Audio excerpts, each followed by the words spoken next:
नमस्कार भाई मैंने आज भिडियोटा को कई अणदेखा करनी। साधारण लोकर देह बहुत असुस्थ रहा। 2-3 दिन तले मते अनेक जोर थंडा है, देह हाथ अनेक बिंधा चिटा है। सडन देह को ज्वर आसीगला। मुझे अवहेला करदेली। अवहेलार फल मिलगला। जोटा 3 दिन भल हवा कथा से 6 दिन लगिगला। किंतु साधारण लोकर आज ये भिडियोटी को कई भाई मैंने अणदेखा करनी। कौनटा कहूँ आग शुण, तापर सेयार लाइक भल मंद आपण हाथ में देखु। भाई मैंने आज मो शरीरटी यही 4-6 दिन है, गोटे सप्ताह कहले लगी रही। माने मु असुस्थ, पूरा ज्वर एत जोरे होती ना। खाइबा कौन खाऊची कि कौन नाई मु किसी जानी पारुनी। किंतु कथा कहूँ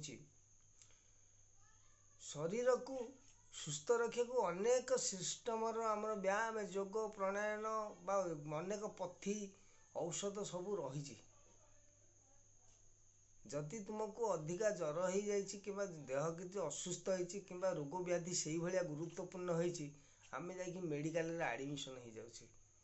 जार प्रबल पैसा अच्छी सी प्रबल रोग नहीं जाऊँगी, आ प्रबल मात्रा रे भल होकी आसूची। किंतु साधारण लोक तांकर प्रबल धन नहीं कि प्रबल रोग नहीं, किंतु तथापि धन जीवन और यौवन शास्त्र कही ये कहारी रहेनी।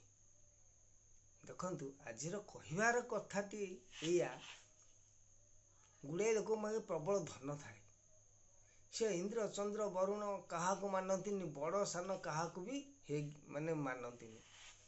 तांकठारु अधिका बयस बड़ होता लोक को सी कार भितर डोर खोलिक एडा आइला आइलु शुणिलु माने एक बे तू ता रे रा एरा कहे। कि सब जाक पाठुआ होते।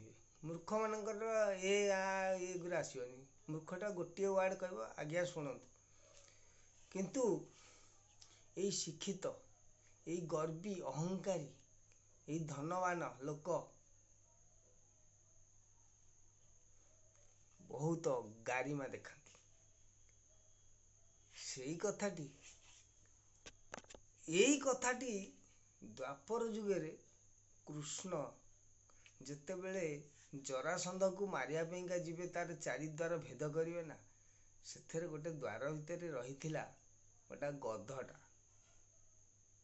निजे कृष्ण कहते अरे रे कलिजुग मानव, तू देख मोटू शिखिकी था, तोर कामेरे लगे। तू कलिजुगे केते धन रखिबू। गांडी गोटे बथ जदि हम कैंसर हो भल करिया औषध रही, पैसा पाइबनी। सी कि मु कौन कर आग देखे देखे मते जिते बड़े द्वापर जुगे मते समस्ते भगवान मनुष्य। मु सर्वसर्वा मते समस्ते पूरा आंकुड़ी अगिलारे पूरी टेकिकी रखी। हूँ ये 33 कोटी देवता भितर श्रेष्ठ बोली मते भगवान बोली मनती। अरे देख मो अवस्था, साधारण छार जीवटा, पशु जार ज्ञान विवेक बुद्धि किछि नाही, गध गोटा निंदनीय शब्द। आजिकल साधारण लोक भाषा जो मैंने कहती स्कूल रे आमे पाठ पढ़ला कहते एटा पछरे बही एटा गधटा। से हूँ यही जीवर नाम। ता पाद को धरी जे सारा विश्व ब्रह्मांडर हर्ता कर्ता दैव विधाता। आ तमें तो छार मनुष्य, तुम पाखे केते गुड़े धन हो गला, केते टंका पैसा हो गला, गाड़ी घोड़ा सब करदेल। तमें कौन कल ताल को तिल मनिल। किंतु साधारण लोक से द्वापर जुगर कृष्ण को कथा को अनुभव अनुमान करके जानिला। कला कली जुगे जेते धनी मानी ज्ञानी जहा थाओ ना, जेते बड़ लोक थाओ, पछिका जम को डरब कि नहीं सेटा तो किसी कहबनी। किंतु खंडा भुजाली बोमा ठू धरिकी आतंकवादी ठू धरिकी जेते प्रकार भयंकर जीव, बाघ भालू हाथी घोड़ा सर्प, से पछिया भय न कर ना, किंतु जन को मात्र समस्त भय करती बा ନାଶ କରିଦବ ଗୋଟେ କ୍ଷଣକରେ। ସେ ସଂସାର ଆଜି ଅନୁଭବର କଥା କହୁଛି, ସିଏ ହଉଛି ମଶାର ଶୁଣ୍ଡ। ଦେଖନ୍ତୁ, ଚିନ୍ତା କରନ୍ତୁ, ଏ ମଣିଷ ଦୁର୍ଲଭ ପ୍ରାଣୀ, ଏତେ ବଡ଼ ଶରୀର ପାଇଛି, କେତେ ବୁଦ୍ଧି, କେତେ ବଳବାନ, କେତେ ଶକ୍ତି ଅଛି, ଯିଏକି ଦେବଲୋକଠୁ ଦାନବ ଲୋକ ପର୍ଯ୍ୟନ୍ତ, ମାନବ ମାନଙ୍କଠୁ ଧରି ପଶୁ ପକ୍ଷୀ ପର୍ଯ୍ୟନ୍ତ, ଏମିତିକି ହାତୀ ବାଘ ଭାଲୁଙ୍କୁ ସିଏ ଟ୍ୟୁସନ କରିଦଉଛି, ତାର ବଶୀଭୂତ କରିଦଉଛି। କିନ୍ତୁ ସେ ମାନବ କାହାକୁ ଡରେନି। କିନ୍ତୁ ଏଇଠି ମଶାକୁ ଏତେ ଭୟ, ଦେଖୁନାହାନ୍ତି। କିନ୍ତୁ ଏଇ କଥା ମୋର ଗୋଟେ ଭିଡ଼ିଓରେ ପଡ଼ିଥିଲା, ମଶାଟା ଏତେ କୀଟ,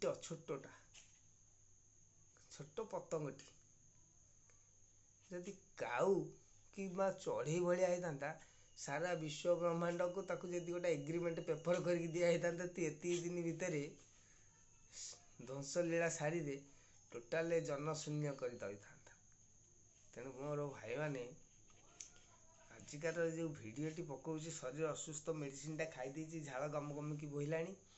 କହିବାର କଥା, କେତେବେଳେ ଧନ ଗର୍ବି ଦେଖାଅନି।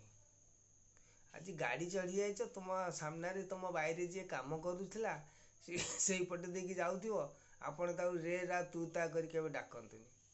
କାରଣ ଏଭଳି ଦିନ ଆସିବ, ତମେ ବି ତାଙ୍କ ସ୍ଥାନକୁ ପଳେଇବ। ଆଉ ନହେଲେ ବି କହିଲା, ଏଇ ଯେଉଁ ଧନ ସଞ୍ଚିତ ଥିବ କି, ଏଇଭଳି